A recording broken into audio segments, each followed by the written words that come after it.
Coming to you from the Deep South, this is the Blue Collar Leadership Podcast. High-impact leadership is not reserved for leaders, and it has nothing to do with your position, title, or rank. However, it does have everything to do with your character. It's time to climb to the next level and beyond, personally and professionally. Now, let's start making it happen with your host, Mac Story. Hello and welcome to the Blue Collar Leadership Podcast. And thanks for listening. Today you're listening to one of 15 episodes that I recorded with my wife, Rhea Story. So you'll be hearing both of us speak together. And we're speaking to you about a book that we actually wrote together called Change Happens, Leading Yourself and Others Through Change. And it's based on a lot of principles that we learned along the way. And we'll share some personal stories, some things that are not in the book. But as you listen to this, if you enjoy listening to Rhea, and I'm pretty sure you will, make sure you check out her podcast, which you can find on your favorite app by searching for her name, Rhea, R-I-A, Story, S-T-O-R-Y. And also, she's all over LinkedIn. She puts out a lot of content. She's got a lot of books on leadership development and personal growth. So be sure to check out Rhea. I hope you enjoyed today's episode. Hello, everyone. Welcome to today's episode on Change Happens. This is the sixth episode that Mac and I are doing in a series on our book, Change Happens, Leading Yourself and Others Through Change. And today's episode is all about if you snooze, you will lose. So I'd love to just start off by sharing a quote. Jerry Sternin said, "It's easier to act your way into a new way of thinking than to think your way into a new way of acting." Mac, what do you think about that? Yeah, I think we put too much thought into a lot of things. And so because of that, we never do it. We think our way out of it instead of thinking our way into it, instead of just doing it. And, you and I have had a lot of transformation. We went through a lot of change. We made a lot of changes. And I remember when I quit drinking alcohol, I did a lot of thinking about it. Over the years, I thought about it, and I'd stop, and I'd start back, and I'd stop, and I'd start back, and that sort of stuff. And mainly it was because of my thinking.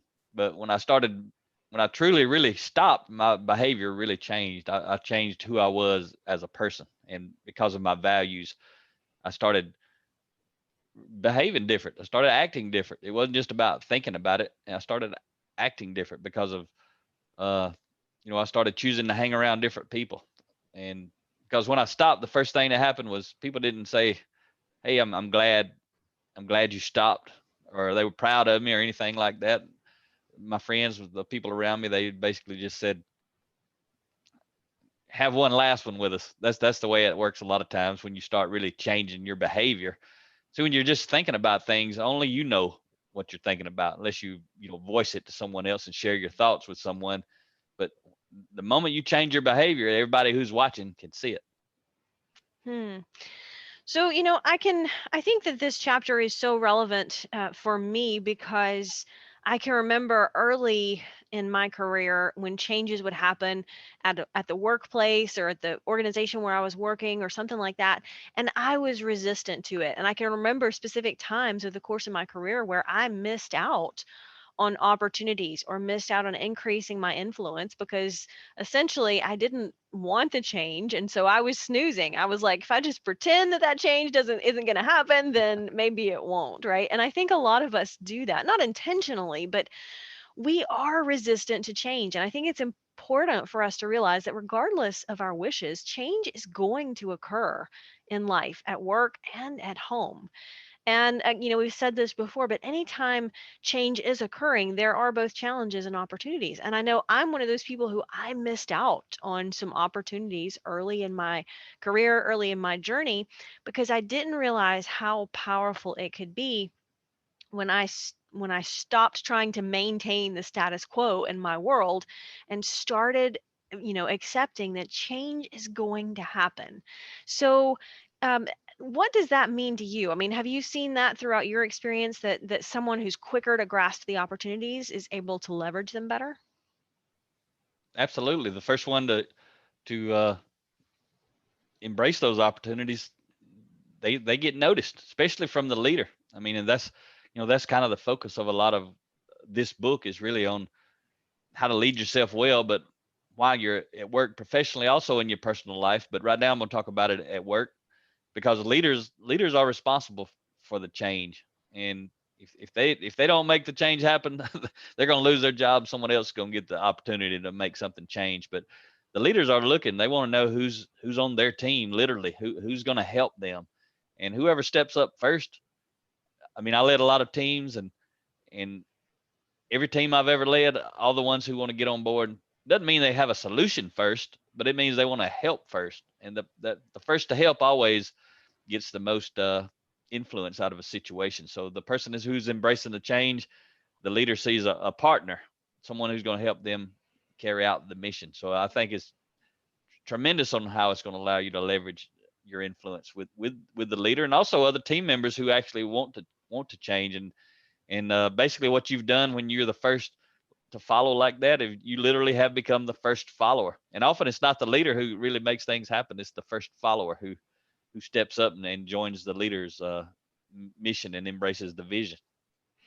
Yeah, it's interesting because we talk in the book about, making sure it's important for us to realize that we aren't entitled to the status quo. And I think as human beings, we like status quo, and that's just normal for most of us. But realizing that we're not entitled to it, it's just a fact of life. The change is going to be a constant. It's going to be occurring at so many different levels, and realizing that we aren't entitled to have things stay the same. So we might as well get on board and embrace it and leverage it. And it was powerful for me when I realized that. And so when change happens, I've learned to be quicker at saying, okay, it's coming, it's happening. There's nothing we can do about it. So how can I look for the good in that situation? And I love what you said about the first person, to follow that leader and step up and say, okay, I'm on board.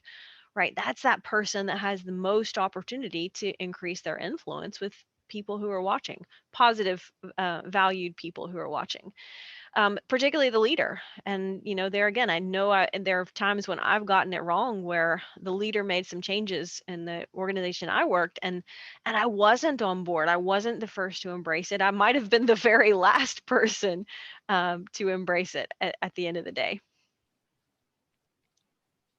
Yeah. So, for me, back in my younger years, I mean, my really early years, in my 20s especially, I resisted a lot of change. And even though I liked change when I was leading it, I resisted a lot of change. A lot of times it was because I didn't like the leader. Maybe I liked the change, but I didn't like the leader. So there's a lot of things going on when people resist change. So again, the title of this section is, if you snooze, you will lose. And I lost a lot. And what I lost was influence. I still had a job, and I still got paid, and I still had all that, kind of thing going on. I still had my benefits, but I didn't have a lot of influence with the leaders, the ones who were trying to transform the organization. And in the very beginning of my career, the leaders were not really trying to change or transform the organization very much. And it was just the day-to-day changes. But further into my career, when we started in that organization, we really started lean manufacturing and intentional and methodical changes to get better at productivity and quality and safety and all those kind of things. Then it became very obvious who was on board with change and who wasn't. Fortunately for me, I had grown a lot by that time, and I was ready to embrace it. And I love being a part of change. And I had already learned that when I embrace the change, my influence increases with the leaders. So then I got paid more, and then I got promoted more, and then I had, instead of leaders avoiding me because I was going to be resistant and moaning, groaning, and whining, leaders were reaching out to me and asking my opinion. And that's what happens when you snooze. You lose. You lose your opportunity to influence. You don't have a chance for to give your opinion a lot of times, because no one wants to hear it, when all it is about either staying the same or resisting any change, whether it's positive or negative. And the goal is to have positive change. And a lot of times leaders get it wrong. They're trying to make a change they think is going to make a positive change, but the folks out there doing the work actually know it's not going to be a positive change. But if they've established or created a lot of distrust with the leader, the leader's never going to hear their opinion because they just simply don't want to listen to them. And because they are the boss, they don't have to listen to them. So if you want to have influence, you got to step up. You got to embrace. You can't be snoozing, because I promise you're going to be losing. I like what you said there, because sometimes, well, it's true that change is not always for the better, right? But it's also true that if nothing changes, nothing gets better. You used to say, I love when you used to say that, if everything stays the same, there's no improvement, right? If nothing changes, nothing gets better. And so, absolutely, it's true that not all change is going to bring about, is going to be the greatest thing or bring about the greatest benefits. But if we miss the fact that without change there's no improvement, we miss out on just that proactive mindset shift that says, you know what, I can snooze, or if I snooze, I'll lose, or I can get on board and I can, get on the train and go where it's going. And I think that there again, a lot of this is just learning to shift our mindset, so that as we learn to be more proactive and embrace change, we're better able to leverage the opportunities. So one thing I wanted to talk about that, you and I talk about in the book is 7 ways that you will lose when you snooze. And I'm a list person. I think a lot of people are, but I know I am. I love, list things because they just work so good for my brain. So I love when we list out things like this. So the first thing that we talk about, and one of the 7 ways that you will lose when you snooze, is you will have less meaningful, positive influence in every direction. Yeah, and the second half of that is when your influence goes down, so does your value and your options. And my first book is Defining Influence, and the subtitle is Increasing Your Influence Increases Your Options. And when change happens, I mean, you're going to do one or the other with the people who are responsible for moving the organization forward. When change happens, you're gonna decrease your influence or increase your influence. And I mean, I guess what I'm trying to say is it's more important for your career than it is for that change in the moment, because everybody's watching. Everybody's watching. Everybody's going to see your behavior. It's your chance to lead, regardless if you're on the front lines or if you're a VP reporting to a CEO who's casting the vision. Doesn't matter. It's your chance to lead, but you can't lead with negative influence. Not in a positive environment, in a positive direction. Obviously, you can lead with negative influence, but it's not going to help you. It's going to hurt you. It's going to hurt your team. It's going to hurt your organization. I don't think I've ever thought about it like, what you just said, is that, as your influence goes down, so does your value. I've never really considered that. One of the things we consciously or unconsciously are always trying to do is increase our influence. But one of the ways we can do that is increasing our value, right? If we're a more valuable team member or a more valuable person because we have more knowledge or more skills or more abilities or more influence, right? Then we're more valuable. And that can lead to, like you said, more opportunities, promotions, making more money. But I've never really thought about that. When we decrease our influence, again, consciously or unconsciously, we're actually decreasing our value. And we know that leads to fewer opportunities in life. Yeah, and I'd ask the question, use the illustration that I always use. Imagine you had two rock stars on your team. Both of them were A players, and I may do this for some of the other 7 points here, but you can do it with all 7. I'm not literally going to do it on all 7, but I want to just set the stage right here. Imagine you have 2 rock star A players, A team players. Everything's great about them. You can't tell the difference, except one of them has positive influence with the team, with you.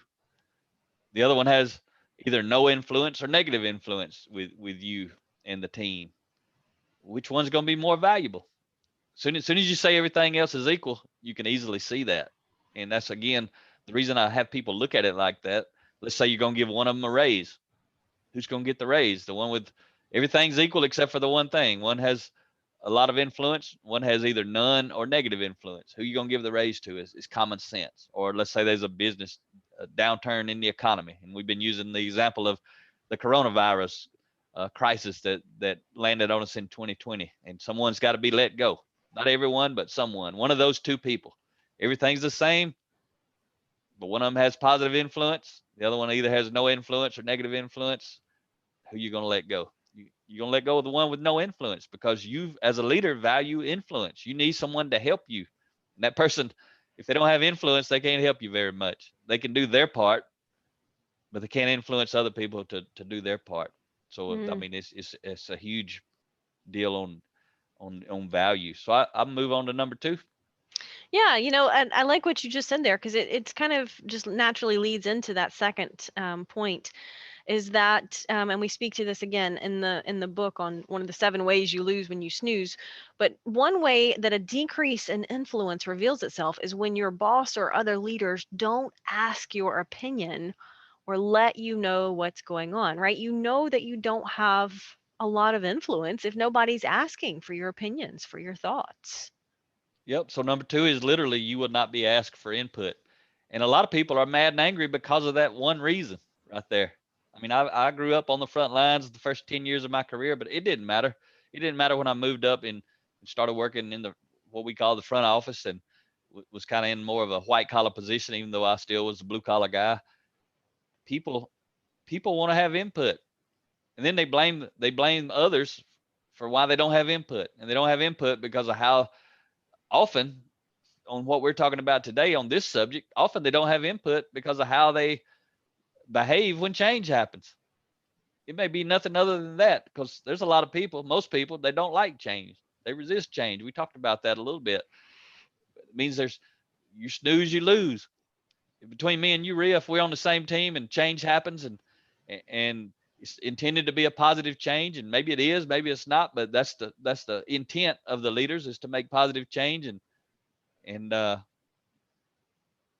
you embrace the change, and I resist the change. Every moment I'm resisting it, you gain an influence on me. And Mm. it's really not a battle between me and you, but if I'm you and you're embracing change, and that was me once I learned about it, literally back in my career, when I was embracing change, I was trying to get ahead. I wanted to move up, and the one thing I wanted was input. And then something else happens. So when you get the input, is it good input or bad input? That's your chance to influence. And really, that's what we're talking about when we say, you won't be asked for your input, meaning you won't be asked for your influence. Mm. I've seen this play out in a lot of different ways, but the one that really comes to mind is, when you have, let's say, a fairly large team, and one team member within the organization, say somebody from the front lines, gets promoted to the manager. And so now suddenly they're the manager or the boss of the other team members around them. And I've seen time and time again, those who didn't get selected or didn't get promoted refuse to step up and embrace the change, and ultimately it just decreases their influence in exponentially, because they're just dragging their heels, and they're just refusing to step up and embrace the change. And I've seen that play out again and again, where they just snooze when change happens, and then they ultimately lose. Yeah. So, I mean, that gets us right to number 3, right? Number 3 on the list is you will be passed over for promotion. And think about this. Why would anyone responsible for leading and implementing change consider promoting someone who is resistant to change? Mm. If you're responsible for leading change, Rhea, you gonna promote someone who's resisting change ever? No, because you are responsible for getting those changes implemented. And we already talked about, and I think we touched on this in a previous episode, the most successful organizations are the ones who are able to change before they have to, right? It's all the way back to, if you want to be successful as an organization or even as a person, you've got to be proactive in changing before you're forced to, because that gives you the head start and the natural advantage over those who are waiting until they absolutely have to. So why, if you're the leader of the organization and you've got to be proactive in changing, maybe that's new technology, right? Or a new product line for your business. But if you're responsible for leading those changes, why would you want to promote someone who's resistant to them? Like you wouldn't. That's the end of the day. At the end of the day, you wouldn't want to promote those type of persons. So think about this, Rhea. When we talk about snoozing, you'll lose, and we're talking about change. I mean, I've seen it so many times in my career. The change is actually someone's being offered a promotion and Mm. they turn it down. That's called being resistant to change. They turn it down, and I've seen people turn it down who would have been great in the job. The number one thing that I've heard people say when they turn it down is they don't want the responsibility. They don't want to. They want the voice, but they don't want the responsibility of having the voice. And so, Mm. when you turn down a promotion, you resisting change, you snoozing, because whoever gets that promotion, they're going to have a lot of input. They're going to have a lot of influence, positive or negative. They may get there and have negative influence.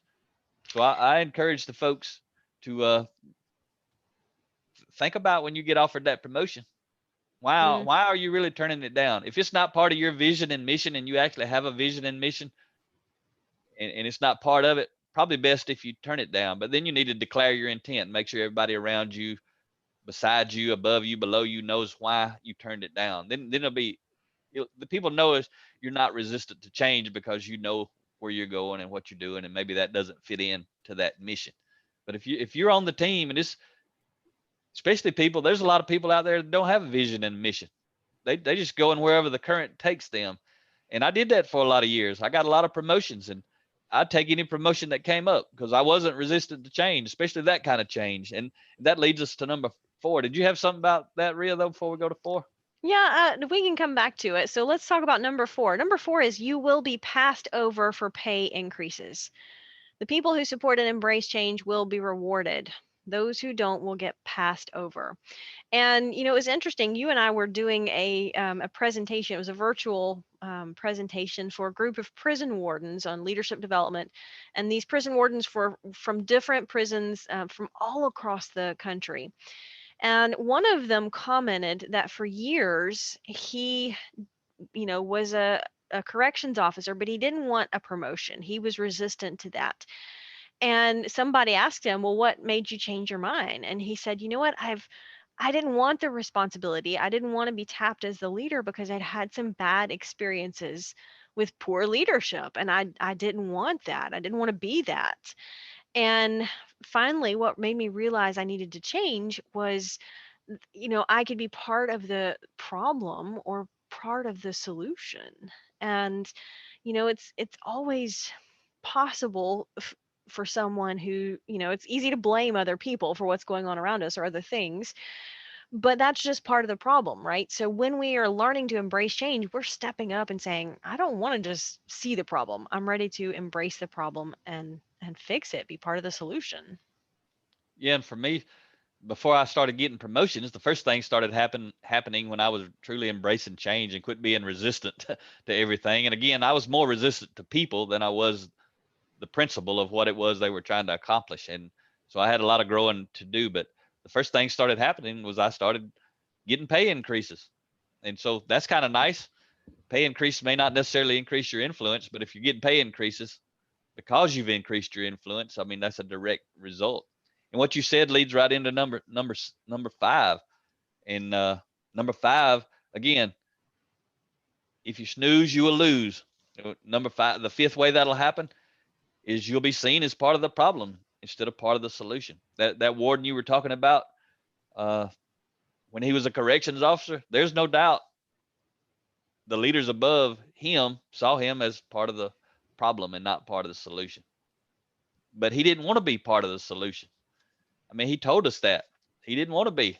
He wanted to complain about it, the people who were responsible, but he didn't want to do nothing about it but complain. And we say the more you complain, the less you will obtain. And he wasn't obtaining much. He had a lot of stress, but now he's in a position.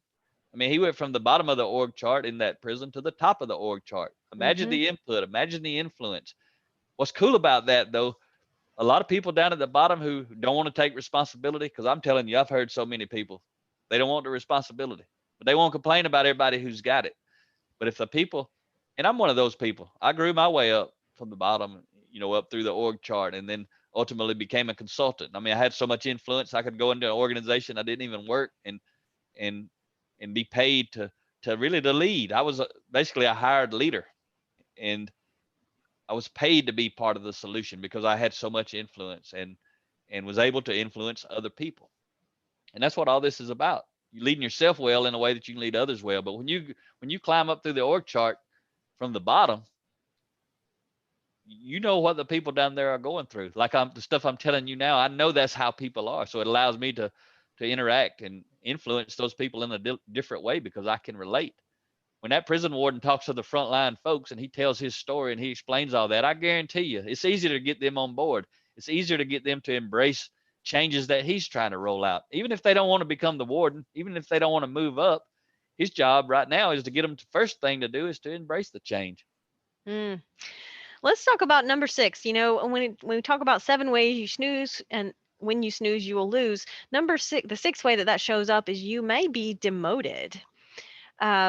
And you know, I've seen this happen throughout my career as well, where someone got promoted into a formal level of leadership, but they weren't the leader that was needed for that position, and they weren't able to influence others like you talked about. You know, leaders have to be able to influence others, and I've seen that when that person got promoted and they, were given certainly some time, but ultimately weren't able to influence other people, I've seen them get demoted back down to a position out of formal authority of leadership. And I'm sure that's got to be a challenge on a personal level, because ultimately you realize you were given an opportunity and you weren't prepared for it. Yeah, and I'll tell you, that does happen. I mean, that's why we put it in the book. But I tell you, it don't happen a lot, because if you're part of the problem at one level, demote you doesn't make you stop being part of the problem. And what it does is takes away some of your influence. You already, it's an obvious and very blatant display that you're valued less, because when you get demoted, that means you're valued less, either through influence and pay or both. So that doesn't happen a lot, because true leaders understand if you're part of the problem at this level, you're going to be a part of the problem at the next level. So demoting you doesn't make you stop being a part of the problem, especially resistance to change. It just takes away your influence. So what usually happens is number 7, you may be terminated. You know, the ultimate loss of influence and value in an organization. Not only do you pay the price for your choices, but now those in your family must pay too. You know, a lot of people don't realize that. They get mad and they angry about change and that kind of stuff, and they may end up being terminated purely because they're resistant. That choice to be resistant for whatever reason, now they stop impacting their team. Their resistance doesn't have an impact on their team anymore. Now it's impacting their family. They don't have an income anymore. And when you go home and you don't have an income anymore, it impacts everybody that lives with you. And not in a positive way. Just one quote that I wanted to share as we start to wrap up this episode. Hyatt and Gottlieb said, "You can have great academic intelligence and still lack social intelligence." And that's really what we're talking about. When we don't embrace change, it's a sign that we just don't have enough awareness or social intelligence about what that's doing to our influence. Because if we truly understood what it was doing to our influence and our options and our opportunities in life, we would embrace change without thinking about it, right? It's just that sometimes we aren't aware, or we don't understand the full impact of the ways that we lose when we snooze. Yep. So we're going to wrap up today's session. Next episode, which will be part 7 of this series, we're going to talk about the challenge of change. And I mean, a lot of these titles, we've been talking about it, aspects of it, throughout the whole book. But each chapter we kind of hone in. And again, really encourage you to get the book, because we're just kind of talking off the cuff, unscripted about whatever we want to talk about related to the chapter and topic we're on. But in the book, it's very, we took a lot of time. Rhea did. She wrote the first chapter in each section. I wrote the second chapter in each section, and it's a lot more intentional. And again, if you're struggling with this, you definitely need the book. You need to mark it up. You need to make it a tool. You need to really think about it and reflect on it. But if you're a leader of other people, you got to understand, you can get this book, take them through a book study, and help them embrace change, help them increase their influence, help you increase your influence, because when they get better, you get better. And a lot of leaders miss out on that. They don't really plan for change. They don't plan to help people embrace change. They just hope they will. And hope is not a good strategy. So All right. talk to you next time.